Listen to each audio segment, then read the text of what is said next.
Santiago, Chile, January 2010. It's a blossoming city at the forefront of Latin American resurgence. A place of innovation, a place of hope, a place for change. Beyond the urban skyline lie the continent's oldest skyscrapers, the Andes. Forbidding, mysterious, beautiful. The world's longest continental mountain range stands sentinel, keeping silent watch over some of our planet's finest wilderness. Epic, remote, and timeless, its glacial lakes and barren ridges are largely inaccessible to all but a fortunate few. The perfect backdrop for one of the most graceful sporting spectacles on Earth.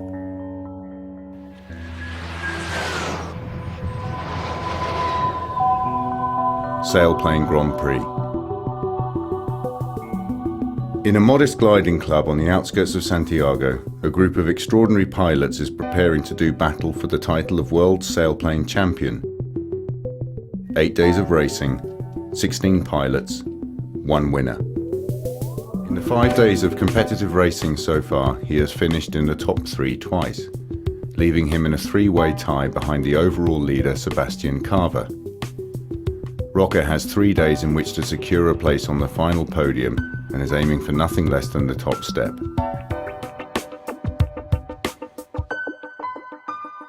Pero yo creo que vamos a tener alguna ventaja por lo menos los primeros días, dado que nosotros conocemos estas montañas, hemos volado acá siempre, llevamos 15 o 20 años volando algunos, y el vuelo en Chile, en esta cordillera, es bastante técnico, por lo tanto conocerlo, las montañas y dónde están las térmicas, podría generar alguna ventaja para los locales. The wings are filled with ballast to increase the aircraft's mass, allowing them to cut through the air.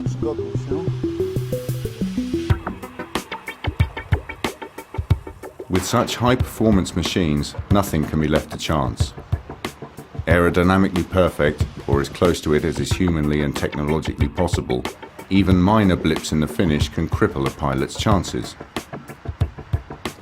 Just as the Condor preens himself before taking to the thermals above the Andes, so must the teams buff their wings before takeoff. With the briefing over, the pilots head for the runway to prepare themselves for the competition ahead. 2 hours of racing require a phenomenal degree of concentration. With aircraft often flying wing to wing at speeds approaching 300 km per hour, the briefest laps could be catastrophic. Schwarze Steine. Die lagen in der Sonne. Die waren Ganz heiß, weil sie schwarz sind. Though the gliders are built with safety at the forefront, this can be scant cause for comfort at 12,000 feet above sea level. The cramped cockpit is a hybrid carbon Kevlar survival cocoon. And while even the tallest of pilots can fit in comfortably, 2 hours being buffeted by the harsh turbulence above Santiago is both physically and mentally exhausting.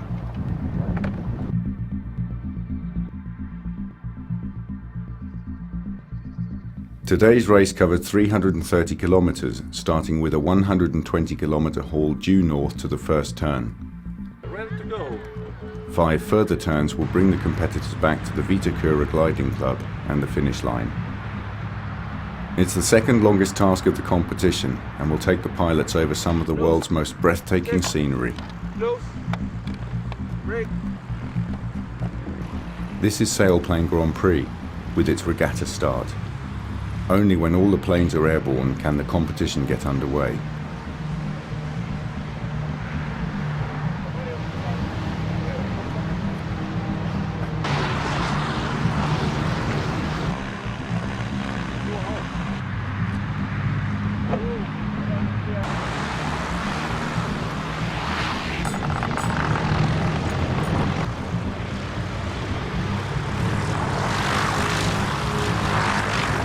¡Vamos, Chile, vamos!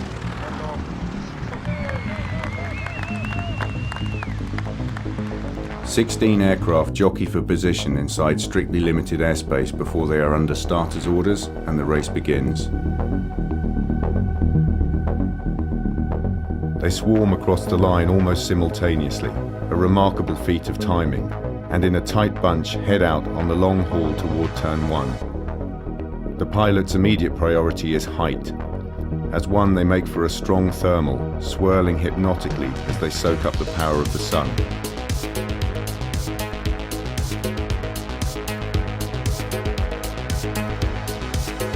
The pack splits almost immediately. After the second thermal, Austrian Wolfgang Janowicz and Patrick Puskeiler of Germany peel off and head deeper into the mountains to explore some thermals they found before the start line opened. The other pilots make for the ominously named Death Valley, led by German Thilo Hollighaus. Thomas Gossner of Italy soon breaks away, encouraged by the lift Janowicz and Puskeiler have found.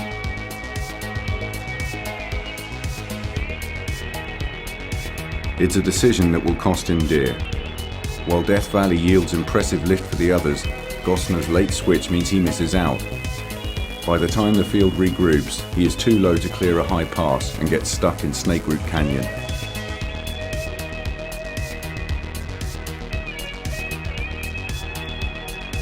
He is out of the running for now, proof that sailplane pilots are at the mercy of the elements. It is an acknowledged reality that no glider is ever more than a few minutes away from an emergency landing, an unnerving prospect among the jagged peaks. Minuscule misjudgments or the vagaries of lift and turbulence can leave a pilot with no option but to land.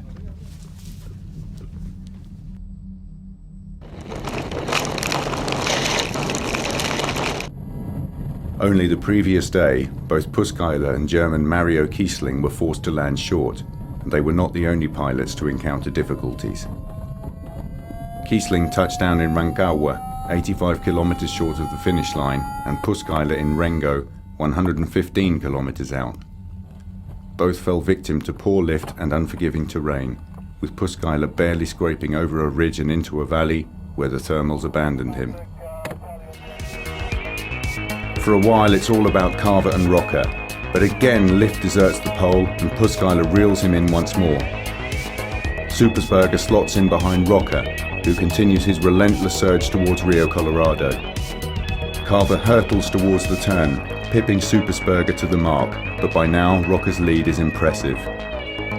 Slowly local knowledge starts to pay off. Rocker is gradually pulling ahead, riding the ridges and finding lift where Carver is left to second guess.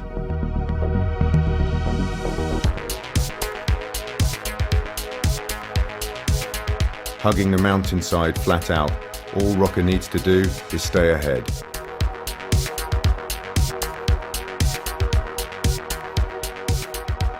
The world champion begins to catch up, and by the Estadio turn it's a two-man race. But Rocker's lead is ultimately unassailable. As Carver clocks the final turn, the local boy is crossing the finish line.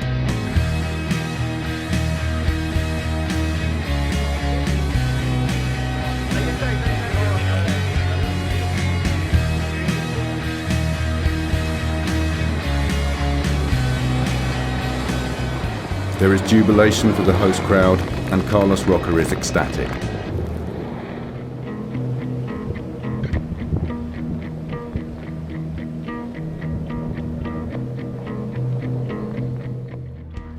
Yeah, baby, yeah!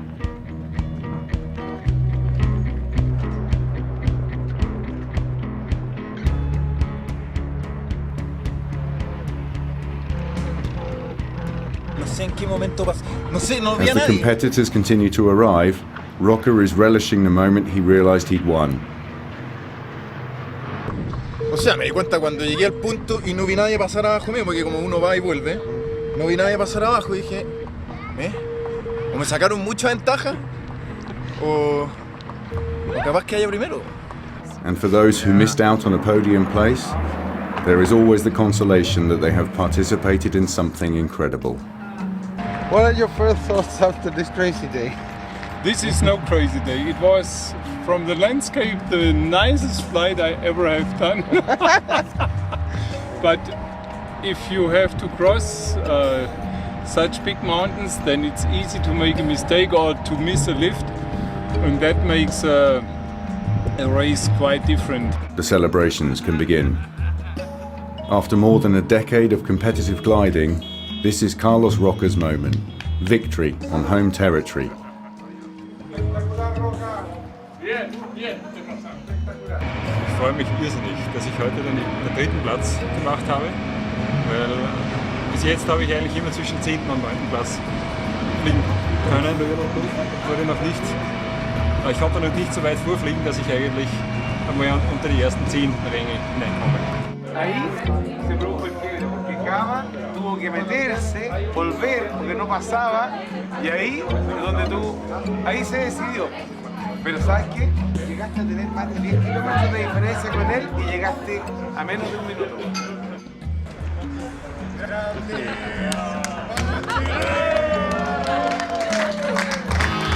But 2 days is a long time in sailplane Grand Prix.